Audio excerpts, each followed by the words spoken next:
آج کے جو مسلمان ہیں وہ سیاست کو مذہب سے دور کیوں سمجھتے ہیں؟ اگر ایک شخص بندروں سے کھیلتے ہوئے اس کو خوشی محسوس ہو رہی ہے تو وہ کہہ رہے ہیں بھائی ٹھیک ہے، یہ کام بالکل ٹھیک ہے. اور ایک شخص مسجد میں نماز پڑھ رہا ہے تو وہ کہتے ہیں بس اس کو کوئی اپنی ذاتی لطف آ رہا ہے تو ٹھیک ہے. اگر آپ اس سے کہتے ہیں بھائی جان یہ جو آپ تجارتی معاملہ کر رہے ہیں یہ تو اسلام کے خلاف ہے، ٹھیک نہیں ہے. تو وہ کہے گا بھائی میں نماز پڑھتا ہوں، روزہ رکھتا ہوں، زکات دیتا ہوں، جی اب میں کاروبار جیسا بھی کروں تو کروں. یہ کنسیپٹ غلط ہے کیونکہ اسلام نے تجارت کے بارے میں بھی اصول دیے ہیں. اسلام نے دوسروں کے ساتھ کیا برتاؤ کرنا اس کے بارے میں بھی اصول دیے ہیں. اسلام میں حکومت قائم کرنے کا مقصد کیا ہے؟ اسلام وہ واحد ایسی سیاسی نظام دیتا ہے کہ وہ کہتا ہے کہ سیاست کا بنیادی اصول یہ ہے کہ وہ لوگوں کی تربیت کرے. رسی لایا اور ان کو اوپر پھینکا، اس نے کہا اس کو پکڑو، اور نیچے سے لوگوں کو کہا کہ اب اس کو کھینچو. بالکل. تو جب وہ نیچے آیا تو وہ تو وہیں پہ مر گیا. تو لوگوں نے کہا بھائی آپ نے تو آدمی کو مروا دیا. اس نے کہا بھائی اس طریقے سے میں بہت سارے لوگوں کو کنویں سے نکال چکا ہوں میں. تو حضرت علی نے ایک شخص کو اور ایک اپنے بیٹے کو گواہ کے طور پہ پیش کیا.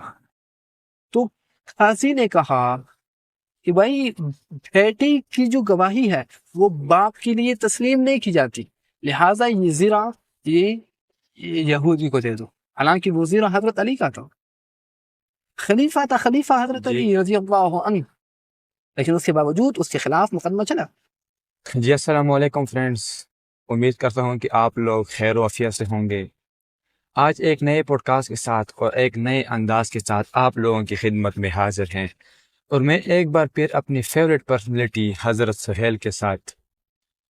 جیسے کہ آپ لوگوں کو پتہ ہے کہ چاہے بچہ ہو، نوجوان ہو، بوڑھا ہو، وہ زیادہ تر سیاست میں انٹرسٹ لیتے ہیں.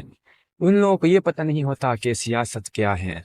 تو آج ہم بات کریں گے اسلام اور سیاست کے بارے میں، کہ اسلام کے نظر میں سیاست کیا چیز ہے. جی السلام علیکم. وعلیکم السلام ورحمۃ اللہ وبرکاتہ. کیسے ہیں؟ بالکل، آپ سب کی دعائیں ہیں. آپ کا میں بہت شکر گزار ہوں کہ آپ نے مجھے پھر اتنا قیمتی وقت دے دیا ہے. جو ہمارا وقت ہے وہ اگر ایسے علمی گفتگو کے لیے استعمال ہو تو میں سمجھتا ہوں کہ یہ ہمارے لیے اعزاز کی بات ہے. آج کے جو مسلمان ہیں وہ سیاست کو مذہب سے دور کیوں سمجھتے ہیں؟ اس کے اسباب اور وجوہات کیا ہے؟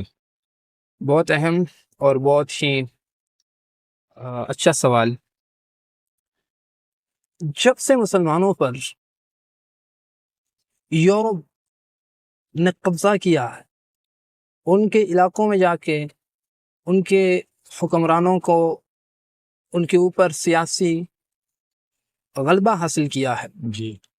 تب سے یورپ نے ایک چیز بہت زور و شور کے ساتھ پھیلائی ہے، وہ ہے سیکولر ڈیموکریسی. سیکولر ڈیموکریسی کا مطلب یہ ہے کہ جو مذہب ہے وہ انسان کا انڈیویجول معاملہ ہے، جی. وہ انسان کا انفرادی معاملہ ہے. وہ چاہے جس طرح بھی زندگی گزارے، ایک سٹیٹ کا اس میں کوئی عمل دخل نہیں. جی بالکل. دوسرے الفاظ میں کہوں تو سٹیٹ کا اور ریلیجن کا، اسلام کا یا کوئی بھی مذہب ہو، اس کا آپس میں کوئی تعلق نہیں ہے. جی. مطلب یہ کہ وہ سمجھتے ہیں کہ مذہب مسجدوں اور انسان کے ذاتی گھروں تک محدود رہنے چاہیے. معاشی طور پہ، اقتصادی طور پہ، سیاسی طور پہ مذہب کو استعمال نہیں کر سکتا. مذہب کا اس میں کوئی رول نہیں ہے، عمل دخل نہیں ہے. یہ ہے یورپ کا وہ نظریہ جو اس نے بڑے زور و شور کے ساتھ پھیلایا ہے. بلکہ یورپ آج مسلمانوں کو تانا دیتے ہیں کہ اسلام تلوار کے زور پہ پھیلا ہے.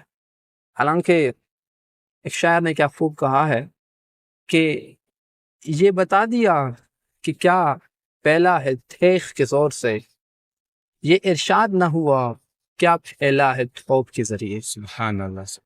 تو یورپ نے بزور شمشیر طاقت کے زور پر مسلم ممالک پر سیکولر ڈیموکریسی کو مسلط کیا ہے جی، کہ مذہب کو سیاست سے دور رکھو، کیونکہ یورپ کے اندر مذہب کوئی چیز نہیں ہے۔ آج کے جو یورپین انسان ہے وہ شوز کے بغیر زندگی کا تصور نہیں کر سکتا، لیکن وہ مذہب کے بغیر زندگی کا تصور کرتا ہے۔ ان کے نزدیک مذہب کوئی ایسی چیز نہیں ہے کہ وہ ہم اس کو حق اور باطل کہہ سکیں، بلکہ وہ کہتے ہیں کہ مذہب انسان کا اپنی ذاتی معاملہ ہے، اس حیثیت سے کہ وہ جس چیز میں خوشی محسوس کرتا ہے بس ٹھیک ہے بھائی۔ مطلب اگر ایک شخص بندروں سے کھیلتے ہوئے اس کو خوشی محسوس ہو رہی ہے تو وہ کہہ رہے ہیں بھائی ٹھیک ہے، یہ کام بالکل ٹھیک ہے۔ اور ایک شخص مسجد میں نماز پڑھ رہا ہے تو وہ کہتے ہیں بس اس کو کوئی اپنی ذاتی لطف آ رہا ہے تو ٹھیک ہے۔ مطلب وہ یہ فرق نہیں کر رہے ہیں کہ کیا حق ہے کیا نہ حق ہے، کیونکہ یورپ کے اندر آج حق اور نہ حق کا ٹرم استعمال ہوتا ہی نہیں ہے۔ وہ تو کہتے ہیں کہ ایک معاشرے میں اگر کوئی لوگ ایک چیز کو ٹھیک نہیں سمجھ رہے تو بس ٹھیک ہے، وہ ٹھیک نہیں سمجھ رہے۔ اگر دوسرے معاشرے میں دوسرے لوگ اس کو ٹھیک سمجھ رہے تو وہ ٹھیک ہے۔ مثال کے طور پر دے رہے ہیں، اگر مسلمان شراب کو ٹھیک نہیں سمجھ رہے تو یہ مسلمانوں کا اپنا معاملہ ہے، ہم شراب پیئیں گے، ہم جو کچھ کریں گے۔ مطلب شراب اس لحاظ سے غلط نہیں ہے کہ اللہ نے فرمایا، بلکہ جو چاہے تو اس کو ٹھیک کہے، جو چاہے تو اس کو غلط کہیں۔ تو ان کے ہاں مذہب کا کوئی کنسپٹ ہے ہی نہیں۔ تو یہ تو ہو گئی ایک بات۔ ابھی ہم آتے ہیں، جو ہمارے ہاں کچھ لوگ ہیں، دو قسم کے لوگ پائے جاتے ہیں۔ ایک وہ لوگ ہیں جو خود کو مسلمان کہتے ہیں لیکن انہوں نے اپنی شناختی کارڈ میں خود کو مسلمان لکھا ہے۔ بھائی ان کو اور مذہب سے کوئی لینا دینا نہیں ہے، وہ مذہب کو اس لیے فالو نہیں کرتے کہ بھائی چونکہ یہ ہمارا ریلیجن ہے، بھائی ٹھیک ہے ہم مسلمان ہیں، لوگ ہمیں مسلمان کہتے رہیں تو کہتے رہیں، اس میں ہمارا کوئی معاملہ نہیں ہے۔ دوسرے وہ مسلمان ہیں جو واقعی اسلام سے پیار کرتے ہیں، اسلام سے محبت کرتے ہیں، اسلام کو فالو کرتے ہیں، اسلام کے احکام پہ چلتے ہیں، لیکن اس کے باوجود وہ عقائد اور عبادات پر تو توجہ دیتے ہیں لیکن معاملات، معاشرات اور اخلاقیات پر توجہ نہیں دیتے۔ اور اس میں ہماری غلطی بھی ہے کہ ہم نے قوم کو صرف عقائد اور عبادات پڑھائیں، مطلب ہم نے عقائد اور عبادات پر اتنا زور دیا کہ معاشرات، عبادات، اخلاقیات کو بالکل سائڈ پہ رکھ دیا ہم نے۔ بالکل اس میں کوئی شک نہیں ہے کہ عقائد اور عبادات یہ اسلام کا ایک اہم جز ہے، لیکن ساتھ ساتھ معاملات، معاشرات اور جو اخلاقیات ہیں وہ بھی اسلام اس چیز کا بھی نام ہے۔ یہ بھی اگر آپ اس کو بھی فالو نہیں کریں گے تو آپ مکمل دین پر عمل کرنے والے نہیں کہلاؤ گے۔ ایسے لوگ بھی میں نے دیکھے ہیں، یہاں نشہ کر دیتے ہیں، خاص کر پٹھانوں میں نماز تو پڑھتے ہیں، نشہ کر دیتے ہیں، نماز چلے جاتے ہیں، نماز پڑھ کے دوبارہ وہی نشہ پیا جاتے ہیں، وہی نشہ کرتے ہیں۔ دیکھو اگر ہمارے ہاں ایک شخص ہے وہ نماز پڑھتا ہے لیکن نماز کے ساتھ ساتھ وہ حرام بھی کھاتا ہے، سود بھی کھاتا ہے، تو نماز نہ پڑھنے پر تو اس کو تنبیہ کی جاتی ہے، لوگ اس کو غلط سمجھتے ہیں، لیکن اگر وہ تجارت اسلامی طریقے سے نہیں کر رہا تو لوگوں کو کوئی ٹینشن نہیں ہے۔ اب اس میں کوئی شک نہیں ہے کہ اسلام میں نماز کا بہت اعلیٰ مقام ہے، اسلام نہ پڑھنے والوں کو تنبیہ کرنا چاہیے، اس کو غلط سمجھنا چاہیے، لیکن دوسری طرف جو تجارت کو اسلامی اصولوں پہ نہیں چلا رہا جو سود کا رہا ہے، جو رزق حرام کا رہا ہے، اگر وہ یہ کر رہا ہے تو اس کو بھی تنبیہ کرنی چاہیے کہ بھائی تجارت بھی اسلام کا حصہ ہے، آپ تجارت کو اسلام سے الگ کیوں سمجھ رہے ہیں؟ ہمارا پورا زور آ کے عبادات رک جاتا ہے، بڑا دیندار ہوگا، بڑا نیک ہوگا، لیکن اگر آپ اس سے کہتے ہیں نا، اگر آپ اس سے کہتے ہیں بھائی جان یہ جو آپ تجارتی معاملہ کر رہے ہیں یہ تو اسلام کے خلاف ہے، ٹھیک نہیں ہے، تو وہ کہے گا بھائی میں نماز پڑھتا ہوں، روزہ رکھتا ہوں، زکوٰۃ دیتا ہوں، جی اب میں کاروبار جیسا بھی کروں تو کروں۔ یہ کنسیپٹ غلط ہے، کیونکہ اسلام نے تجارت کے بارے میں بھی اصول دیے ہیں، اسلام نے دوسروں کے ساتھ کیا برتاؤ کرنا اس کے بارے میں بھی اصول دیے ہیں۔ بالکل۔ ایک اہم بات آپ دیکھیے گا، ہمارے جو دارالافتاء ہیں جہاں پر سوالات آتے ہیں اور وہ ان کی جوابات دیتے ہیں، اس میں سے آپ اکثریت سوالات کے دیکھیں گے نا تو وہ عبادات کے معاملے میں ہوں گے۔ میں پہلے عرض کر چکا ہوں کہ عبادات اسلام کا اہم جزء ہے، ہم اس سے انکار نہیں کرتے، لیکن دوسری طرف ہم نے معاملات کو، معاشرات کو بالکل چھوڑ دیا۔ بالکل۔ کوئی بہت کم سوالات تجارت کے بارے میں آئیں گے، جی، بہت کم سوالات میں اپنے بہنوں کو وراثت دوں نہ دوں، میرا مرضی بھائی، نماز تو میں پڑھتا ہوں، نماز پڑھتا ہوں۔ تو اب یہ ہمارے مسلمانوں کی کچھ غلطیاں ہیں جو ہم کر رہے ہیں کہ ہم صرف عقائد اور عبادات کو اسلام سمجھ رہے ہیں۔ میں اگین کہہ رہا ہوں کہ اس سے کوئی انکار نہیں ہے کہ عقائد اسلام کے جز ہیں، عقائد اسلام کی بنیاد ہے، بنیاد۔ اسی طرح جو عبادات ہیں اس کی اہمیت سے بلا کون انکار کر سکتا ہے؟ جی بالکل۔ لیکن دوسری طرف آپ نے معاملات کو بھی دیکھنا ہے، آپ نے معاشرات کو بھی دیکھنا ہے، آپ نے اخلاقیات کو بھی دیکھنا ہے۔ اگر آپ سمجھتے ہیں کہ اسلام مکمل ضابطہ حیات ہیں تو اس میں پھر آپ کو پوری زندگی اسلام کے اصولوں کے مطابق طے کرنا ہے۔ دوسری بات یہ ہے کہ ہم اسلام کو قیاس کرتے ہیں اور مذاہب پر، چونکہ ان کے پاس سیاست کے بارے میں کوئی بہتر اصول نہیں ہے، تو ہم سمجھ رہے ہیں شاید اسلام کے بارے میں بھی ہمارا یہ خیال بن گیا ہے کہ اسلام بھی سیاست کے بارے میں ہمیں اصول نہیں دیتا۔ یہ بات بھی غلط ہے۔ تو اب ضرورت اس بات کی ہے کہ ہم اٹھ کے مسلمانوں کو اجاگر کریں کہ خدا را یہ آپ کیا کر رہے ہیں بھائی، آئیے مکمل ضابطہ حیات کو آپ فالو کریں، اب جا کے بات بنے گی، اب جا کے مسلمانوں کو عروج حاصل ہوگا۔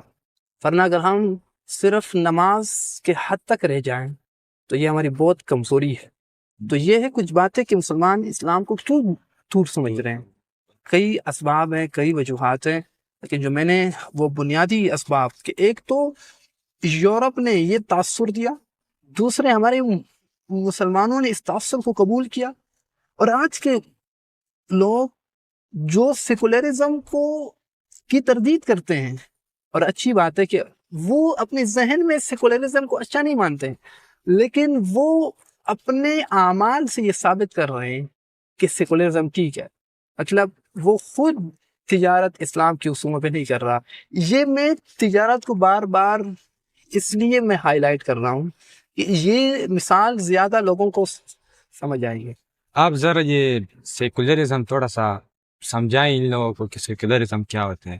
دیکھو یہ تو بہت ہی لمبا ٹاپک ہے، لیکن اس پر کبھی ہم انشاءاللہ پوڈ کاسٹ بھی کریں گے۔ سیکولرزم کا مطلب میں بتا چکا ہوں کہ سیکولرزم کہتا ہے کہ اسلام پہاڑوں میں رہیں، اسلام صرف تعلیم خواہوں میں رہیں، اسلام صرف مساجد تک محدود ہو، اسلام کا عملی زندگی میں کوئی کردار نہیں ہے۔ مطلب وہ اللہ کو تو مانتے ہیں لیکن اللہ کی دی ہوئی اصول پر عمل نہیں کرتے۔ وہ یہ نہیں مانتے کہ وہ اللہ جس نے اس دنیا کو کریٹ کیا ہے، آیا اس نے اس دنیا کو چلانے کا ہمیں طریقہ نہیں بتایا ہے نا، اللہ کے رسول نے بتایا ہے، قرآن کریم میں بتایا ہے، لیکن وہ کہتے ہیں نہیں بھائی، اس پولیٹکس ہم کریں گے، سیاست ہم کریں گے، اپنے عقل کو استعمال کر کے کریں گے۔ یہ ہے ان کا وہ نظریہ جو کہتے ہیں کہ بھائی مذہب کو سیٹ کرو کو، کیونکہ مذہب سے پتہ نہیں ان کو کون سا چھیڑا ہے۔ بالکل۔ اچھا، یہ سیاست کا مذہب میں کتنا رول ہے اور کتنا مقام ہے؟ اب یہ بھی ایک اہم پوائنٹ ہے جو میں آپ سے پہلے بھی یہ جو کہہ چکا ہوں نا، کہ جب تک آپ کسی چیز کو اس جیسا مقام نہیں دیں گے جو اس کا اصل مقام ہے، تب تک بات نہیں بنے گی۔ اب اس بارے میں دو گروپ ہیں، دو ایسے گروہ ہیں، دو ایسے جماعتیں ہیں جو افراد و تفرید میں مبتلا ہیں۔ جی، ایک نے اسلام کو سیاست سے نکال دیا، جی، بلکہ میں یوں کہوں تو اچھا ہوگا کہ سیاست کو اسلام سے نکال دی، کہ بھائی اسلام میں معاذ اللہ سیاست نہیں ہے۔ دوسرے لوگوں نے ان سیکولر لوگوں کی تردید میں، ان کی مخالفت میں سیاست کو ایسے پیش کیا کہ انہوں نے کہا کہ بھائی سیاست مقصود اصلی ہے۔ اب یہ بات بھی ٹھیک نہیں ہے، کیونکہ قرآن میں اللہ رب العزت نے واضح طور پر انسان کے تخلیق کا مقصد سمجھایا ہے ہمیں۔ وَمَا خَلَقْتُ الْجِنَّ وَالْإِنسَ إِلَّا لِيَعْبُدُونَ، کہ ہم نے اگر انسانوں اور جناتوں کو پیدا کیا ہے تو اپنی عبادت کے لیے پیدا کیا ہے۔ اب جو سیاست ہے، ہم سیاست کو اسلام کا حصہ مانتے ہیں، لیکن ہم کہتے ہیں کہ سیاست کو وہ مقام دو جو اسلام نے دیا ہے، اپنے طرف سے مقام نہ دو بھائی۔ آپ جب یہ کہتے ہیں کہ اسلام کا مقصود ہی سیاست ہے، اسلام کا مقصود اصلی یہ ہے کہ ہم سیاست کریں، تو اس کا مطلب کیا ہے کہ آپ جو بلا واسطہ براہ راست ڈائریکٹ عبادات ہیں، جیسا کہ نماز، روزہ، حج، زکوٰۃ، اب یہ وہ عبادات ہیں جو ڈائریکٹ عبادت ہے، جو جس میں ہم اللہ کی عبادت کرتے ہیں، اللہ کی پرستش کرتے ہیں۔ جو سیاست ہے، تجارت ہے، معیشت ہے، یہ ثانوی عبادت ہے۔ اس کا مطلب کیا ہے؟ میں سمجھا رہا ہوں، اس کو ذرا تھوڑا سا کھولتا ہوں، ایکسپلین کرتا ہوں، تاکہ یہ جو پوری بات ہے یہ واضح ہو جائے، لوگ سمجھ جائیں۔ بالکل، کیونکہ اگر جب تک ہم سیاست کو وہ مقام نہیں دیں گے جو اسلام نے دیا ہے، تب تک کنفیوژن ہی رہے گی۔ اب جو تجارت ہے وہ اپنے ذات میں وہ عبادت نہیں ہے۔ مطلب اگر آپ دکان کھول رہے ہیں تو ٹھیک ہے، یہ ایک مباح کام ہے، جائز ہے، جی جائز، لیکن اس کی ذات میں عبادت نہیں ہے۔ یہ عبادت کب بنے گا؟ جب اس کے ساتھ اچھی نیت چھوٹ جائے کہ میں تجارت اس لیے کر رہا ہوں تاکہ میرا رب مجھ سے راضی ہو، میں تجارت اس لیے کر رہا ہوں تاکہ میرے اوپر جو میرے ماں باپ کے، میرے بچوں کے، میرے بیوی کے، میرے خاندان کے فرائض ہیں، میں اس کو ادا کر سکوں۔ اب دیکھو، تجارت بذات خود عبادت نہیں تھی، لیکن جب اس کے ساتھ اچھی نیت مل گئی اور اللہ کی رضا مل گئی، اسلام کے بتائے ہوئے اصول مل گئے، آپ تجارت کر رہے ہیں اسلام کے بتائے اصولوں کے مطابق، اب یہ تجارت آپ کے لیے عبادت بن گیا۔ جی بالکل، تو آپ کو سمجھ آ رہی ہے نا؟ جی، ایک تو ہے نماز، وہ تو عبادت ہی عبادت ہے۔ ایک تجارت کہ وہ ڈائریکٹ عبادت نہیں ہے، بلا واسطہ نہیں ہے، بل واسطہ ہے، انڈائریکٹ، کہ جب اس کے ساتھ اسلام ملا، اس کے ساتھ اسلامی احکام ملے، اس کے ساتھ اچھی نیت مل گئی، اس کے ساتھ آپ کی نیت یہ ہے کہ میں اس کے تھرو اللہ کو راضی کروں، تو اب یہ تجارت جو آپ کر رہے ہیں یہ ایسا ہے جیسے آپ اللہ کی عبادت کر رہے ہیں، کیونکہ آپ صلی اللہ علیہ وسلم نے بھی فرمایا ہے کہ رزق حلال کو طلب کرنا کیا ہے؟ عبادت ہے۔ عبادت ہے۔ اسلام کی نظر میں جو نوکری اچھی ہے یا کاروبار کرنا، یہ جس کے ذریعے سے ذرا ایکسپلین کریں آپ۔ نوکری کرنی چاہیے یا کاروبار زیادہ بہتر ہے؟ اس میں دیکھو، یہ تو جائز تو سب ہے نا، جائز تو ہے، بالکل، لیکن اب کون سا بہتر ہے؟ جی، تو اب یہ تو دنیا کے تمام تر لوگ مانتے ہیں کہ تجارت ہی بہتر ہے۔ جی بالکل، مطلب دنیا میں اگر آپ مالدار لوگ اٹھائیں، وہ لوگ جو اپنے آزادی سے زندگی جی سکتے ہیں، تو وہ کون ہیں؟ تاجر لوگ۔ تاجر ہے، بالکل۔ کوئی نوکری والا آپ کو دنیا کے ٹاپ 10 میں کیا ٹاپ 1000 میں بھی شاید آپ کو نہیں ملتا. سمجھ آ رہی ہے نا.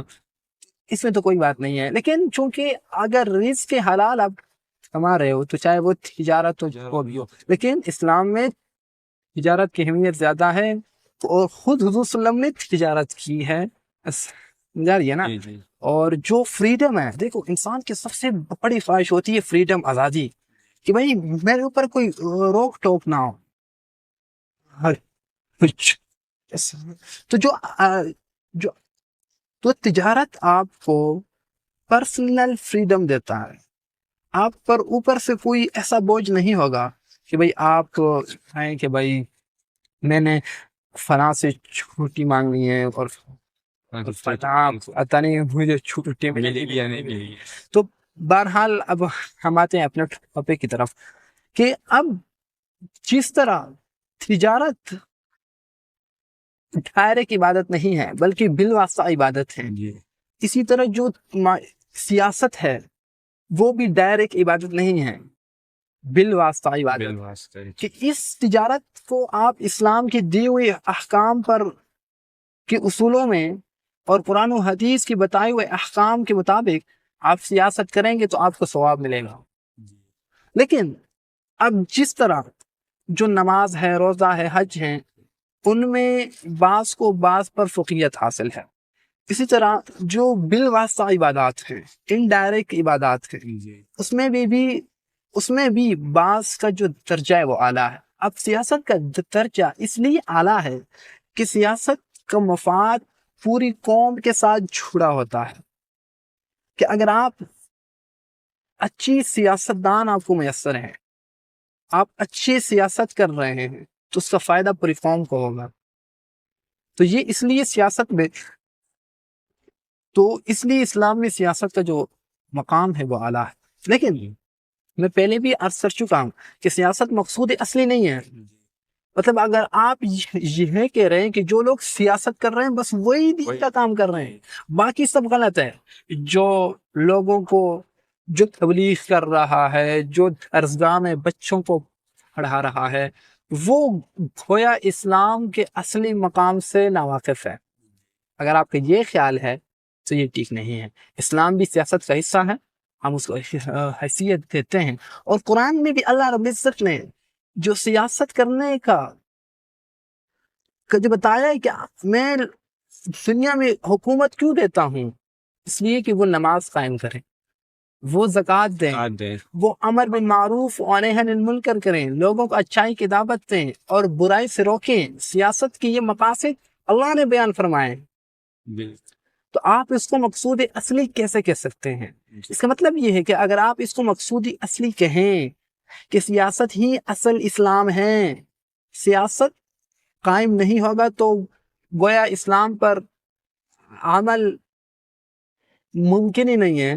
تو اس کا مطلب یہ ہے کہ دنیا میں جو بہت سارے انبیاء آئے ہیں، سب کو تو حکومت نہیں دی گئی، عبادات سب کو ملیں، کیونکہ وہ بالواسطہ ہیں، وہ براہ راست جو ہے نا عبادت ہیں، براہ راست عبادت ہے. لیکن سیاست تو کچھ انبیاء کرام کو ملا. دوسری بات، جب آپ سیاست کو مقصود اصلی ٹھہراتے ہیں کہ سیاست ہی اسلام کا مقصد ہے، تو اس کا مطلب یہ ہے کہ جو چیز بنیاد ہوتی ہے اور جو چیز مقصود اصلی ہوتی ہے، اس کے لیے جو ثانوی چیزیں ہوں، جو اس کے نیچے ہو، اس کی قربانی کبھی کبھی دی جا سکتی ہے. اب آپ نے سیاست کو مقصودی ٹھہرایا اصلی، اور جو عبادات، نماز، روزہ ہیں، اس کو آپ نے ثانوی درجہ دیا. حالانکہ ایسا ہی نہیں، میں ایسے بات کو سمجھا رہا ہوں. جو لوگ سیاست کو مقصود سمجھتے ہیں، اب وہ کہیں گے بھائی سیاسی جلسوں کے لیے اگر جماعت کی نماز رہ بھی جائے تو کوئی بات نہیں، ہم تو مقصود کا جو اعلیٰ پوائنٹ ہے وہ ہم کر رہے ہیں نا. تو یہ کچھ نقصانات پیدا ہوں گے. میں اگین اپنے ویور کو بتانا چاہتا ہوں کہ ہمارا مقصد یہ ہے کہ اسلام سیاست کے بارے میں مکمل طور پر واضح کہتا ہے کہ اسلام میں سیاست ہے، لیکن اس کا مقام کیا ہے، میں صرف وہ متعین کر رہا ہوں کہ سیاست کو کس درجے میں رکھو۔ یہی بات ہے کہ سیاست اسلام کا حصہ ہے، لیکن نماز، روزہ، زکوٰۃ کے بعد اس کا درجہ ہے۔ جی بالکل۔ اسلام میں حکومت قائم کرنے کا مقصد کیا ہے؟ ایک ضروری بات اس سے پہلے کہ میں اسلام کے جو مقاصد ہے وہ بیان کروں، اس کا جو بنیاد ہے اس کو میں بیان کرنا چاہوں گا کہ اسلام میں حاکمیت اعلیٰ اللہ رب العزت کو حاصل ہے۔ جی۔ حاکمیت اعلیٰ کا مطلب یہ ہے کہ وہ جو بھی فیصلہ کرے گا اس کو منعن مانا جائے۔ مطلب حاکمیت اعلیٰ وہ ہستی ہوتی ہے جو بغیر کسی کے،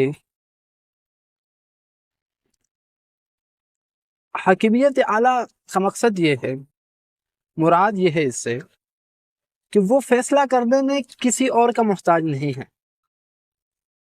آپ کو سمجھ آ رہی ہے؟ جی۔ اب جو یورپ ہے وہ حاکمیت اعلیٰ عوام کو دیتے ہیں کہ عوام جو فیصلہ کرے گی ٹھیک ہوگی، ٹھیک ہوگا، بالکل جس طرح اسلام اور جو مغربی سیاست ہے اس میں ایک بنیادی فرق ہی یہی ہے کہ اسلام مانتا ہے کہ حاکمیت اعلیٰ، سپریم اتھارٹی اللہ ہوگا۔ اللہ نے جو احکامات دیے ہیں اس کے اگینسٹ نہیں جا سکتا، چاہے پوری قوم ہی کیوں یہ فیصلہ نہ کرے کہ یہ ٹھیک چیز ہے۔ جی۔ یہ جو چیز ہے، یہ اگر پوری قوم یہ فیصلہ کریں کہ فلاں چیز ٹھیک ہے، لیکن اللہ نے کہہ دیے کہ یہ غلط ہے، یہ غلط ہے، یہ ٹھیک نہیں ہو سکتا۔ لیکن یورپ میں کیا ہو رہا ہے؟ وہ ہو رہا ہے بھائی اگر عوام کہہ رہے کہ شراب ٹھیک ہے تو وہ کہہ رہے ہیں بھائی ٹھیک ہے۔ اگر وہ مطلب عوام جو بھی کہے اس کو ماننا پڑے گا، حالانکہ ان کے جو لیڈران ہوتے ہیں، ان کے جو سیاسی لیڈر ہوتے ہیں، وہ یہ جانتے ہیں کہ فلاں چیز غلط ہے، لیکن چونکہ عوام کا دباؤ آتا ہے نا، اور انہوں نے سپریم اتھارٹی کس کو دی ہے؟ عوام کو دی ہے کہ عوام جو فیصلہ کرے گی وہ ٹھیک ہوگا، تو ان کو مجبوراً بھی ماننا پڑتا ہے۔ اب آتے ہیں کہ اسلام کے مقاصد کیا ہے۔ اب ظاہری بات ہے کہ جب ہم نے مان دیا کہ حاکمیت اعلیٰ اللہ ہی کو حاصل ہے، اللہ کے اگینسٹ، اللہ کی دی ہوئے اصول کے مقابلے میں آپ فیصلہ نہیں کر سکتے۔ اب اسلام کہتا ہے کہ آپ نے حکومت کیوں قائم کرنی ہے، تو وہ جو آیت جس کے میں نے آپ کے سامنے ترجمہ کیا کہ اللہ فرما رہے ہیں کہ میں دنیا میں جو حکومت دیتا ہوں وہ اس لیے دیتا ہوں تاکہ وہ نماز قائم کریں، تاکہ وہ زکوٰۃ دیں، تاکہ وہ اچھائی اور برائی کی تلقین کریں۔ اب اسلام وہ واحد ایسی سیاسی نظام دیتا ہے کہ وہ کہتا ہے کہ سیاست کا بنیادی اصول یہ ہے کہ وہ لوگوں کی تربیت کرے۔ یہ کسی بھی پولیٹیکل سسٹم میں یہ بات داخل نہیں ہے کہ وہ لوگوں کا اصلاح نفس کریں، وہ لوگوں کی تربیت کریں، وہ لوگوں کو سمجھائیں کیا چیز ٹھیک ہے کیا ٹھیک نہیں ہے۔ یورپ کے اندر اگر آپ کہیں گے کہ ایک اچھی ریاست کی نشانی کیا ہے، تو وہ آپ کو جواب دیں گے کہ عوام کو خوش رکھنا۔ جی بھائی یہ جو خوشی ہے یہ ایک مبہم چیز ہے، مطلب اب جو خوشی ہے مختلف لوگوں کو مختلف چیزوں میں خوشی محسوس ہوتی ہے۔ بعض لوگوں کو ڈھاکہ ڈالنے میں خوشی محسوس ہوتی ہے، بعض لوگوں کو قتل کرنے میں خوشی محسوس ہوتی ہے، بعض لوگوں کو دوسروں کا حق چھیننے میں خوشی محسوس ہوتی ہے۔ واضح نہیں ہے کہ کون سی خوشی مراد ہے۔ بھائی اگر آپ یہی فیصلہ کرتے ہیں کہ بھائی ہم حکومتی نظام اس لیے قائم کرتے ہیں کہ لوگوں کو خوشی حاصل ہو، تو آپ جو خوشی ہے اس کو تو ڈیفائن کریں نا کہ خوشی کیا چیز ہے کیا نہیں ہے۔ اسلام کہتا ہے کہ جب آپ نماز قائم کریں گے، اب شاید سیکولر ڈیموکریسی والا کہے کہ اسٹیٹ کا نماز سے کیا تعلق ہے، حالانکہ اسلام کہتا ہے کہ اگر آپ نے اپنے ملک میں نظم و ضبط رکھنا ہے تو وہ نماز کے بغیر نہیں آ سکتا، کیونکہ ہر شخص کو آپ ڈھنڈے کے زور پہ نہیں سمجھا سکتے۔ مطلب آپ لوگوں کو 3 چیزوں سے ڈرا سکتے ہیں۔ ایک یہ کہ کچھ لوگوں کو ایک گناہ کا کام اس لیے نہیں کرتے کہ مجھے لوگ دیکھ رہے ہیں، کچھ لوگ کہتے ہیں مجھے کیمرہ دیکھ رہا ہے، آج چائنا میں 50 کروڑ سے زیادہ کیمرے ہیں، مطلب ہر تین انسانوں پہ ایک کیمرہ، لیکن اس کے باوجود جو کرپشن ہے وہ عام ہے۔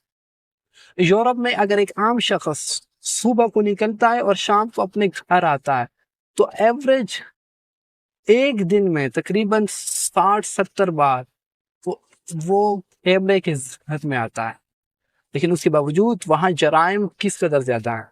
اسلام کہتا ہے کہ آپ اگر جرائم کو کنٹرول کرنا چاہ رہے ہیں تو خوف خدا دلاؤ، اور خوف خدا کا بنیادی جز ہے نماز، کہ ہر وقت یہ انسان سمجھیں کہ میرا رب مجھے دیکھ رہا ہے، میں اگر یہ گناہ کروں گا تو اب کچھ منٹ کے بعد اذان ہونی ہے، دوبارہ اللہ کے دربار میں مجھے پیش ہونا ہے۔ اور اس لیے رسول اللہ صلی اللہ علیہ وسلم نے نماز کو اسلام کو جز قرار دیا۔ آپ صلی اللہ علیہ وسلم نے نماز کو اسلام کا ستون قرار دیا، اور حضرت فاروق اعظم رضی اللہ عنہ نے اپنے دور حکومت میں اپنے گورنروں کو یہ خط لکھا کہ خبردار نماز کو قائم رکھنا، کیونکہ اگر آپ نے نماز کو چھوڑ دیا نا تو حکومتی معاملات بھی آپ چھوڑو گے، کیونکہ جو اللہ کا حق ادا نہیں کرتا وہ مخلوق کا حق کیا ادا کرے۔ تو اب یہ جو خط تھا یہ کوئی عام خط نہیں تھا، یہ حکومتی سطح پر خط بھیجا جا رہا تھا، جن کو ملک کے جو لیڈ کرنے والے تھے ان کو، کہ آپ نے، اور اب دیکھیے کہ اسلام میں جو خلیفہ ہوتا ہے اس کو کیا کہتے ہیں؟ امامت۔ ایک اسلام میں امامت صغرا چھوٹی امامت، اور ایک ہے امامت کبرا بڑی امامت۔ نماز والی امامت کو کہتے ہیں امامت صغرا، اور جو حکمرانی ہوتی ہے جو خلیفہ ہوتا ہے اس کو کہتے ہیں امامت کبرا۔ اب جو شخص یہ جو امامت صغرا ہے اس کو صحیح ادا نہیں کرتا تو اس سے یہ امید کیسے کی جا سکتی ہے کہ وہ امامت کبرا ادا کرے گا؟ یہ ایک اہم پوائنٹ ہے نا۔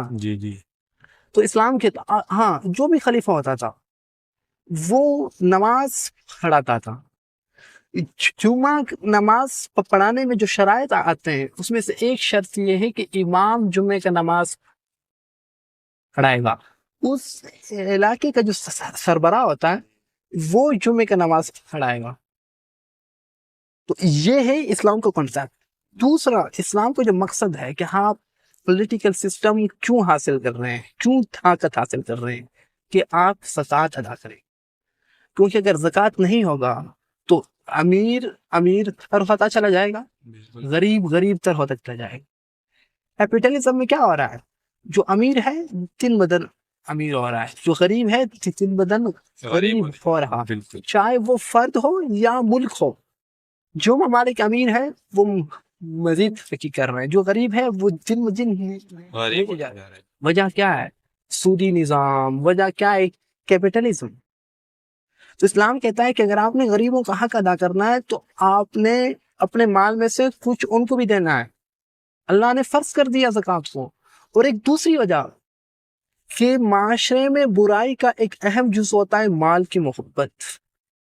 جب آپ کے دل میں مال کی محبت ہونا تو ہر قسم کی برائیاں جنم لیتی ہے، لیکن آپ جب زکوٰۃ ادا کرتے ہیں تو مال کی محبت دل سے کم ہو رہا ہے۔ اب یہ ایک اہم جز ہے کہ آپ زکوٰۃ ادا کریں، اور اگر آپ زکوٰۃ ادا کریں گے تو دنیا کی محبت آپ کے دل سے نکلے گی، اللہ کی محبت آئے گی۔ آپ صلی اللہ علیہ وسلم کا حدیث سے حب الدنیا رأس کل خطیئۃ، دنیا کی محبت وہ چیز ہے جو ہر گناہ کا جڑ ہے۔ اگر کوئی کسی کو قتل کر رہا ہے تو اس کے پیچھے بھی دنیا کی محبت ہے، اگر کوئی ڈھاکہ زنی کر رہا ہے، اگر کوئی دوسروں کا مال چھین رہا ہے۔ آج رشوت کا بازار کیوں گرم ہے؟ اس کی وجہ یہ ہے کہ خوف خدا چلا گیا۔ خوف خدا ہوتا تو رشوت نہیں لی جاتی۔ مدینہ ریاست حضور صلی اللہ علیہ وسلم نے قائم کی، نہ کوئی کیمرہ ہے، نہ کوئی پولیس والا ہے، نہ کوئی دیکھنے والا ہے، لیکن اس کے باوجود کوئی گناہ کرنے والا نہیں ہے، کوئی ڈھاکہ ڈالنے والا نہیں ہے، کوئی چوری کرنے والا نہیں ہے۔ اور اگر اسلام کے خلاف کوئی کام ہو بھی جاتا ہے تو آپ صلی اللہ علیہ وسلم کے سامنے پیش ہوتے ہیں یا رسول اللہ مجھ سے یہ گناہ ہو گئی. واہ کیا تربیت کی میرے رسول صلی اللہ علیہ وسلم نے کہ صحابہ خود پیش ہو رہے ہیں یا رسول اللہ مجھ سے یہ غلطی ہو گئی مجھے پاک کریں. یہ ہوتی ہے ایک اسلامی اسٹیٹ کے مقاصد جو ہم آج پورا نہیں کر رہے ہیں. تو یہ بغاوتیں یہ جو انتشار پیدا ہوا ہے اس کی وجہ یہی ہے کہ ہم نے اسلام کے جو مقاصد ہے سیاستیں تم کو نظر انداز کر دیا. پھر ایک تیسرا اور چھوٹا مقصد کہ وہ اچائی کی ترغیب کرتے ہیں اور برائی سے روکتے ہیں. اب یہ تو ہر انسان کا فرض بنتا ہے کہ وہ دوسروں کو اچائی کی تلقین کریں اور برائی سے روکے. لیکن اب اس کی مختلف درجات ہیں. آپ صلی اللہ علیہ وسلم نے ایک حدیث میں اس کو بیان بھی فرمایا کہ آپ کے سامنے اگر کوئی ناجائز کام ہو رہا ہے کوئی برائی ہو رہی ہے تو آپ اس کو ہاتھ سے روکے. اتنی طاقت نہیں ہے تو زبان سے روکے. یہ بھی طاقت نہیں ہے تو دل میں اس کو برا جانے. اب یہ کیا ہے زبان سے آپ روکیں گے اس وقت جب آپ کو پتا ہو کہ اگر میں اس کو زبان سے روکوں گا تو میں اس کو روک سکتا ہوں. مان جائے گا یہ بات.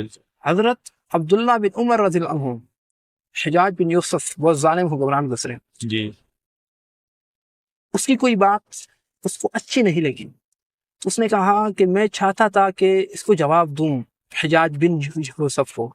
لیکن پھر میں نے سوچا کہ حافظ نے فرمایا کہ جو بوجھ آپ برداشت نہیں کر سکتے مطلب آپ اس کو کہہ دیں گے کہ یہ کام نہ کرے لیکن اس کے پاس تو طاقت ہے پھر وہ آپ کو مشکل میں ڈالے گا. تو میں نے سوچا یار بس اس کو چھوڑو کیونکہ میری اتنی طاقت نہیں تھی کہ میں اس کو زبان سے سمجھا سکتا کیونکہ اس کے پاس ایک فوج تھا حکومت تھی. لیکن اب حکومت کا فرض بنتا ہے کہ وہ برائی کو روکے. جی بالکل. سب سے اعلیٰ سٹیپ یہ ہے کہ حکومت برائی کو روکے. پھر سٹیپ ہے کہ سوسائٹی برائی کو روکے. پھر سٹیپ ہے کہ خاندانی لیول پر برائی روکی جائے. پھر سٹیپ ہے کہ فردی لیول پر برائی روکی جائے. لیکن آج افسوس ہو رہا ہے بڑے کہ حکومت برائی روکنے کی بجائے برائی کی وہ پھیلا رہے ہیں. بالکل پھیلا رہے ہیں. مطلب انہیں احساس ہی نہیں ہوتا کہ یہ جو ہم کر رہے ہیں نا یہ ٹھیک کر رہے ہیں. مطلب وہ کہہ رہے ہیں ہم ایک اچھی فلاحی ریاست کیسے بن سکتے ہیں بھائی اسلام پہ عمل کر کے ہی بن سکتے ہیں. اسلام سے روگردانی کر کے کوئی فلاحی سٹیٹ وجود میں آ ہی نہیں سکتا. اور خاص کر مسلمانوں میں آپ اگر کوئی کہے یورپ نے تو بہت ترقی کر لی بھائی وہ غیر مسلم ہے. اسلام جب مسلمان جب ترقی کریں گے تو وہ قرآن و حدیث کو فالو کر کے ہی کریں گے. بالکل. ایک واقعہ بلکہ ایک چھوٹا سا میں سناتا ہوں کہ ہم بعض دفعہ دو قوموں کے درمیان دو مذاہب کے درمیان تفریق نہیں کرتے ایک ہی زاویے سے دونوں کو ناپتے ہیں. ایک شخص ایک درخت میں پھنس گیا تو لوگوں نے بہت کوشش کی کہ اس کو کیسے اتاریں. تو ایک ماہر شخص کو بلایا جو ان چیزوں میں ماہر تھا. تو اس نے کہا کہ آپ رسی لاؤ اور رسی لایا اور ان کو اوپر پھینکا. اس نے کہا اس کو پکڑو اور نیچے سے لوگوں کو کہا کہ اب اس کو کھینچو. بالکل. تو جب وہ نیچے آیا تو وہ تو وہی پہ مر گیا. تو لوگوں نے کہا بھائی آپ نے تو آدمی کو مروا دیا. اس نے کہا بھائی اس طریقے سے میں بہت سارے لوگوں کو کنویں سے نکال چکا ہوں. میں سمجھ نہیں آگئی بھائی اگر آپ کنویں سے نکالنا اور درخت سے اتارنے میں فرق ہی نہیں کرتے یہ تو ایک چیز نہیں ہے. جی کنویں سے نکالنے کا طریقہ الگ ہے اتارنے کا طریقہ الگ ہے. اگر آپ ایک ہی زاویے سے دونوں کو کمپیئر کریں گے تو پھر تو نقصان ہوگا. تو آپ یہ نہ کہیں کہ یورپ نے بھی دھان سے تو کوئی ترقی نہیں کی نا. اگر انہوں نے ترقی کی ہے تو محنت کر کے ترقی کیا اور محنت کو تو اسلام ترغیب دیتا ہے. انہوں نے ترقی کی ہے تو وہ اصول اپنائے جو واقعی اسلام سے لیے ہیں انہوں نے پھر جا کر انہوں نے ترقی کی. تو یہ ہے کہ ہمارا مقاصد کیا ہے. پھر ایک پانچواں مقصد بھی ہے اسلام کہ عدالت ہونی چاہیے عدل و انصاف ہونا چاہیے. کیونکہ حضرت داؤد علیہ السلام کو اللہ نے جب حکومت دی تو اللہ نے فرمایا کہ آپ عدالت سے کام لو، آپ عادل بنو، عادل۔ تو یہ اللہ نے مقاصد بیان کیے ہیں۔ اب انصاف کیا ہے؟ انصاف وہی ہے جو اللہ اور اس کے رسول نے بیان کیا ہے۔ جی بالکل، اللہ اور اس کے رسول کے اگینسٹ جا کے کوئی انصاف نہیں ہے۔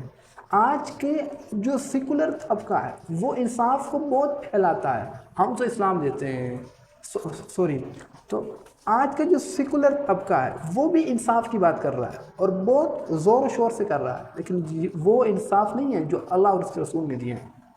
ایک مثال دیتا ہوں، یہ کون سا انصاف ہے کہ آپ یہ کہتے ہیں کہ جو ریزیڈنٹ ہوتا ہے، ملک کا سربراہ ہوتا ہے، اس پر مقدمہ نہیں چلایا جا سکتا۔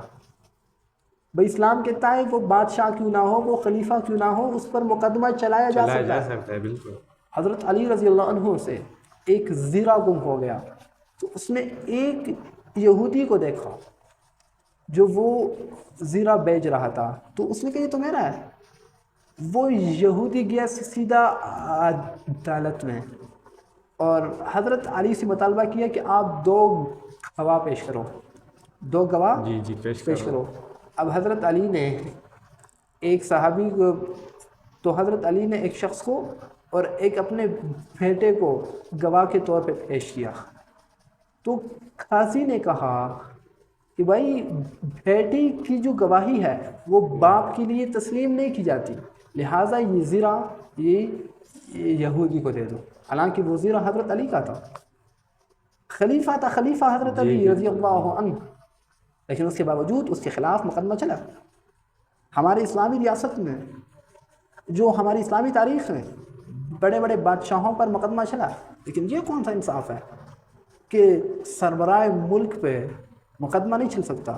اور اس کے لیے پھر وہ دلیلیں پیش کرتے کہ بھائی پھر جو ہے نا وہ ہوگا، یہ ہوگا، یہ ہوگا۔ اسلام کہتا ہے مقدمہ چل سکتا ہے۔ اچھا، ایک دوسرا بے انصافی دیکھو آپ کتنی بے انصافی ہو رہی ہے کہ ایک شخص پر عدالت نے ثابت کر دیا کئی سالوں کی محنت کے بعد، لاکھوں روپے خرچ کرنے کے بعد، کہ یہ مجرم ہے، لیکن ایک ریزیڈنٹ کو، ایک ملک کے سربراہ کو یہ حق دیا جاتا ہے کہ وہ کہے تو اس کو آزادی دلا سکتا ہے۔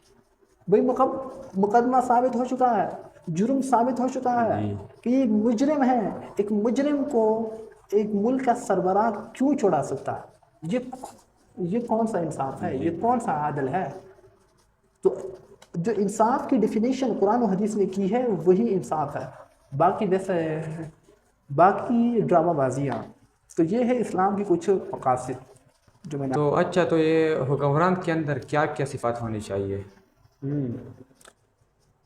یہ بھی بہت ایک انٹرسٹنگ ٹاپک ہے کہ اگر ہم سیکولر ڈیموکریسی کی بات کریں تو وہ کہتے ہیں بس اتنی عمر ہونی چاہیے تو وہ الیکشن کے لیے ٹھیک ہے بھائی، وہ الیکشن لڑ سکتا ہے، باقی اور اس کے اندر کیا صفات ہو کوئی ڈیٹیل نہیں ہے۔ اسلام پورا ڈیٹیل دیتا ہے کہ جب تک یہ صفت نہ ہو وہ خلیفہ نہیں بن سکتا۔ اس میں پہلی صفت یہ کہ وہ عاقل بالغ ہو، شعوری طور پہ ٹھیک ہو، مینٹلی ڈسٹرب نہ ہو، آج کے سیاستدانوں کی طرح جو بیچارے مینٹلی ڈسٹرب ہیں۔ اب مینٹلی ڈسٹرب کا معنی یہ نہیں ہے کہ وہ پاگل ہیں، وہ پیسوں کو بہت اچھی طرح جانتے ہیں، یعنی نا مینٹلی جو ڈسٹربن ہے کہ وہ مینٹلی ٹھیک نہیں ہے، یہ ایک سائیکالوجی کا مکمل ایک چیپٹر ہے، اس پر کبھی انشاءاللہ بات کریں گے۔ تو اسلام کہتا ہے کہ وہ عاقل اور بالغ ہونا چاہیے۔ دوسری بات یہ ہے کہ وہ مسلمان ہونا چاہیے۔ اب اس پر بہت مذاق اڑاتے ہیں کہ بھائی ایک اسلامی ریاست میں اگر غیر مسلم رہتے ہیں تو صرف مسلمان ہی کیوں حکمران بن سکتا ہے؟ بھائی جب اس اسلامی ریاست میں ہمارے مقاصد ہی یہی ہیں کہ اسلام کے جو مقاصد میں نے آپ کے سامنے بیان کیے، اگر یہ مقاصد پوری کرنے ہیں تو آپ کو اسلام کا جو اقتدار ہے مسلمان کے ہاتھ میں رہنا ہوگا نا جی تب وہ اسلام کے اصولوں پہ چل سکے گا. جی اور یہ تو ایک معقولی بات ہے کہ بھائی اگر اسلام کے رہنے والے کسی علاقے میں زیادہ ہیں تو ان کا ڈیموکریٹک حق ہے کہ وہ مسلمان اس کو لیڈ کرے. لیکن کہتے ہیں نہیں آپ یوں کریں آپ یہ کریں یہ کام ٹھیک نہیں ہے. تو اور تیسری بات یہ ہے کہ وہ مرد ہونا چاہیے کیونکہ آپ نے فرمایا کہ جس قوم نے عورت کو سربراہ بنایا وہ کبھی بھی ترقی نہیں کر سکتا وہ کبھی بھی فلاح نہیں پا سکتا. اب اس پر بھی وہ کہتے ہیں کہ بھائی ایکویلٹی ہونی چاہیے. جی عورت کو سربراہی سے کیوں محروم کیا گیا؟ تو آپ سمجھو اسلام کا جو اقتدار کا سسٹم ہے اور یورپ کا جو اقتدار کا سسٹم ہے اس کو سمجھو. یورپ میں حکومت کو ایڈوانٹیج سمجھا جاتا ہے. حکومت ایک نفع بخش چیز سمجھی جاتی ہے. جس کو حکومت مل گئی وہ کامیاب ہو گیا جس کو حکومت میں نہیں ملی وہ ناکام ہو گیا. یہ کانسیپٹ ہے یورپ کا. اور اسلام کا کانسیپٹ کیا ہے کہ جس کو حکومت مل گئی وہ نقصان میں پڑ گیا. مطلب یہ ہے اس کے اوپر ایک بڑا بوجھ آ گیا. تو جیسے آپ نے وہ اس کی بات کی آج کل جو ہمارا ملک میں ہے اور بنگلہ دیش میں جو وزیر اعظم ہے وہ بھی تو عورت ہی ہے. جیسے ہمارے ملک میں جو پنجاب کا ادھر وہ ہے وزیر اعلیٰ وہ بھی تو عورت ہی ہے.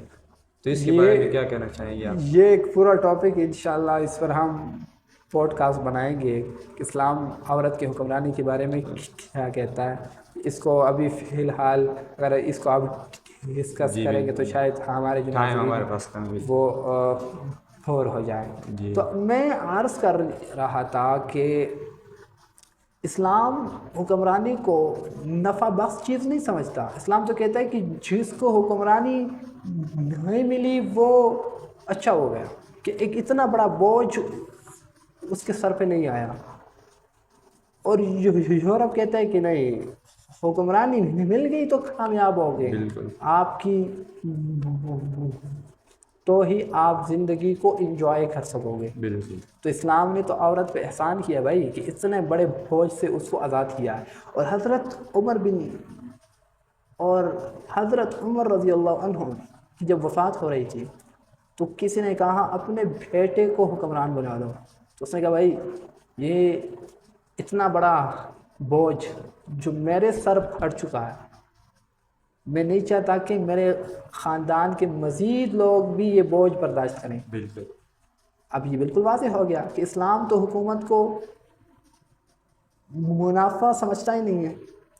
اور اب آتے ہیں ایک 5ویں شرط پہ کہ وہ اس کو عالم ہونا چاہیے. عالم کا مطلب یہ ہے کہ وہ مجتہد ہونا چاہیے کہ اس کے سامنے جب کوئی فیصلہ ہو تو وہ اجتہاد کر سکے قرآن و حدیث سے فیصلے نکال سکے قرآن و حدیث سے مسائل مستنبط کر سکے نکال سکے اور فیصلہ کر سکے. لیکن چونکہ جو بعد کے علماء کرام ہیں بعد کے علماء کرام نے کہا کہ اب فسق اتنا بڑھ گیا ہے کہ ہمارے جو علماء ہیں کہ اب فسق اتنا بڑھ گیا ہے کہ جو ہمارے سربراہان ہیں ان کو نماز پڑھنی نہیں آتی تو پھر مجتہد کا کیا کہنا. تو انہوں نے کہا بھائی اتنا علم ہونا چاہیے کہ وہ ایک اسلامی اصول کے تحت ملک کو چلا سکے اگرچہ وہ مجتہد نہ ہو. اور ایک 5ویں شرط یہ ہے کہ وہ عادل ہونا چاہیے. عادل کا مطلب کیا ہے کہ وہ گناہوں سے پاک ہو وہ کبیرہ گناہوں سے پاک ہو ظاہری بھی باطنی بھی. مطلب اس کے بارے میں یہ نہ ہو کہ بھائی وہ فنا گناہ کر رہا ہے یہ کر رہی ہے شراب کر رہا ہے یا کوئی اور چیز. اور پھر اس میں بھی علماء کا اختلاف ہے کہ اگر ایک شخص ظاہری طور پر تو گناہ نہیں کر رہا آیا اس کی تفتیش کی جائے گی کہ نہیں کی جائے گی. مطلب کہ وہ باہر سے تو بڑا اچھا لگ رہا ہے لیکن اس کی تفتیش کی جانی چاہیے کہ نہیں کہ واقعی ٹھیک ہے واقعی ٹھیک نہیں ہے. تو بعض علماء کا کہنا ہے کہ نہیں اس کی مکمل تفتیش ہونی چاہیے کہ بھائی نماز روزہ زکوٰۃ اور وہ کون سے گناہوں سے وہ بچ رہا ہے اور وہ کتنا متقی ہے پرہیزگار ہے. لیکن بعض کہتے ہیں کہ نہیں بھائی اگر ظاہری طور پہ وہ ٹھیک ہے ظاہری وہ لگ رہا ہے کہ بھائی وہ پرہیزگار متقی ہے تو یہ بات ٹھیک ہے، لیکن اب جو بعد کے علماء ہیں انہوں نے کہا، لیکن اب بعد کے جو علماء ہیں ان کا فیصلہ یہ ہے کہ اب فسق اتنا بڑھ چکا ہے کہ بھائی وہ شخص عادل کہلائے گا کہ جس کی اچھائیاں برائیوں پہ غالب ہو، وہ شخص عادل کہلائے گا۔ لیکن ایک مسلمان ہوتے ہوئے ہمیں ایک ایسے شخص کو سپورٹ کرنا چاہیے، ایک ایسی حکمراں جو سیاسی لیڈر ہے اس کو اقتدار میں ہمیں لانا چاہیے کہ وہ اسلامی اصولوں پر عمل پیرا ہو۔ جی بالکل۔ مسلم ممالک میں اقلیتوں کا کیا حقوق ہے؟ یہ جو کہتے ہیں نا کہ بھائی اسلام آئے گا تو جو مائنورٹی ہیں، اقلیتیں ہیں، ان کا کیا بنے گا؟ جی، آیا ان کے حقوق ادا ہوں گے یا نہیں ہوں گے؟ بھائی اسلام اقلیتوں کو جتنا سپورٹ کرتا ہے، کوئی بھی سیکولر جو برائے نام سیکولر ہے وہ بھی اقلیتوں کو اتنا حقوق نہیں دیتے۔ ابھی آپ دیکھیں نا کہ ایک طرف وہ یہ کہہ رہے ہیں کہ سیکولر ڈیموکریسی میں ہر شخص کو اپنے مذہب کی آزادی ہے کہ وہ اپنے مذہب پر عمل کرے، لیکن دوسری طرف اگر ایک مسلمان شخص، ایک مسلمان یورپ میں جاتا ہے اور وہاں پر 2، 3 یا 4 شادیاں کرتا ہے تو وہاں کی حکومت اس بات کی اجازت نہیں دیتی، حالانکہ جب وہ اپنے مذہب پر عمل کر رہا ہے، اپنے دین کو فالو کر رہا ہے، تو پھر آپ اس کو کیوں روک رہے؟ ایک طرف آپ کہہ رہے ہو کہ بھائی مذہب کی آزادی ہے، دوسری طرف آپ اس کو کہہ رہے نہیں آپ دوسری شادی نہیں کر سکتے، پریشر ڈال رہے ہیں۔ اور پھر جو مسلمان نکاح کرتے ہیں اور جو طلاق کا معاملہ ہے اس میں بھی ان کو مذہبی رائٹ نہیں دیا جاتا۔ اسلامی حکومت میں جو غیر مسلم ہوتے ہیں وہ جو عام قوانین ہیں اس میں تو سب برابر ہوتے ہیں، لیکن جو مذہب کی قوانین ہے کہ بھائی طلاق ہو گیا، نکاح ہو گیا، وراثت کے معاملات ہو گئے، یہ ہر مذہب والے اپنے اپنے مذہب کے مطابق ادا کر سکتے ہیں۔ تو جو طلاق، حقوق اور وراثت کے معاملات ہیں اس میں ان کو مکمل اختیار دیا جاتا ہے کہ ہندو اپنے مذہب کے مطابق نکاح کر سکتا ہے، طلاق دے سکتا ہے، سکھ ہو چاہے وہ کرسچن ہو یا وہ یہودی ہو، جو بھی ریلیجن فالو کرے گا اس پر اسلام کوئی پابندی نہیں لگائے گا، اپنی طلاق معاملات کو وہ خود ہینڈل کریں۔ اور آپ صلی اللہ علیہ وسلم نے فرمایا کہ جو شخص ذمی کو، دیکھو اسلام میں جو غیر مسلم کنٹری میں رہتے ہیں اور وہ مسلم کنٹری کے ساتھ ان کا معاہدہ ہو چکا ہوتا ہے، اس کو اسلام میں ذمی کہتے ہیں۔ ذمی کا مطلب یہ ہے کہ ان کی جان، مال اور عزت کا تحفظ حکومت کی ذمہ داری ہے، سمجھا نہیں؟ تو آپ نے فرمایا کہ جو شخص کسی ذمی کو ناحق قتل کرتا ہے تو کل قیامت کے دن وہ جنت کی خوشبو سے محروم ہوگا۔ اب اتنی سخت وعید سننے کے بعد کیا ایک مسلمان ذمی کے ساتھ، ایک جو اقلیتیں ہیں ان کے ساتھ غیر اخلاقی برتاؤ نہیں کر سکتا اگر وہ خود کو مسلمان کہتا ہے؟ اور حضرت عمر فاروق کے دور میں باقاعدہ ذمیوں کو، جو غریب کافر تھے، غریب، ان کو بیت المال سے وظیفہ دیتے تھے۔ ایک بوڑھا شخص جا رہا تھا تو حضرت عمر فاروق نے دیکھا تو ان کو بلایا اپنے پاس اور کہا جوانی میں آپ نے ہمارے اسٹیٹ کے لیے، ہماری حکومت کے لیے کام کیا اور اب آپ بوڑھے ہو گئے ہیں تو ہم آپ کی ہیلپ تو ضرور کریں گے، اور اس کو بیت المال سے وظیفہ جاری کیا۔ اب ایک بات بہت اہم ہے، وہ یہ کہ اسلام جو ذمی ہوتے ہیں، جو وہاں اقلیتیں ہوتی ہیں، اس سے ایک ٹیکس وصول کرتے ہیں جس کو ہم جزیہ کہتے ہیں۔ اب اس پر غیر مسلم مصنفین نے بہت تنقید کی ہے کہ اسلام غیر مسلموں پر ایک ایسا ٹیکس لگاتا ہے جو وہ مسلمانوں سے نہیں لیتا، حالانکہ یہ بات غلط ہے۔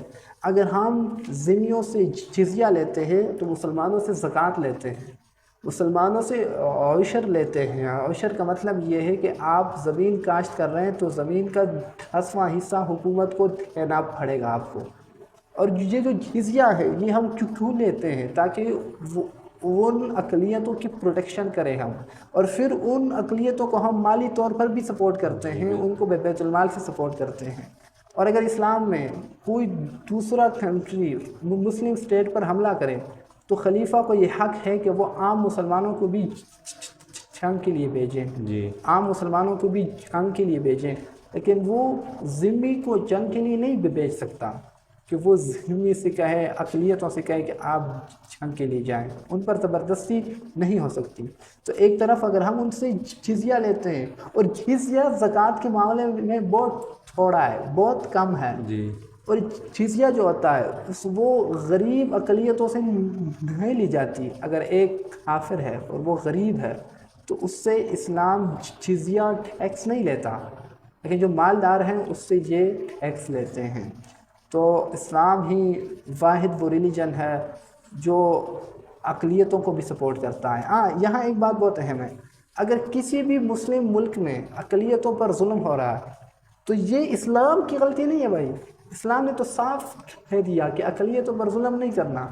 اب یہ ان ملک والے جانیں اور ان کا کام جانیں، ان کا وہ پرسنل معاملہ ہے. اس کو اسلام کہہ کر اسلام کو بدنام کرنا یہ کہاں کی انصاف ہے؟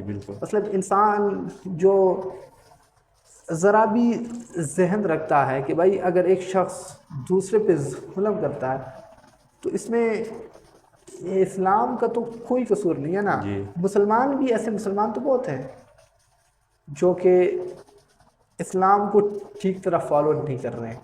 تو اللہ سے دعا ہے کہ ہمیں ان باتوں پر عمل کرنے کی توفیق عطا فرمائے. آمین آمین. تو سہیل بھائی بہت شکریہ، آپ نے اتنا قیمتی وقت ہمیں دے دیا ہے. تو انشاءاللہ اگلی پوڈ کاسٹ آپ لوگ کیا کہنا چاہتے ہیں، کیا رائے ہیں آپ لوگوں کا کہ ہم اگلی پوڈ کاسٹ کس چیز پہ بنائیں؟ کمنٹ میں اپنی رائے ضرور دیں. ملتے ہیں اگلی شاندار ویڈیو میں.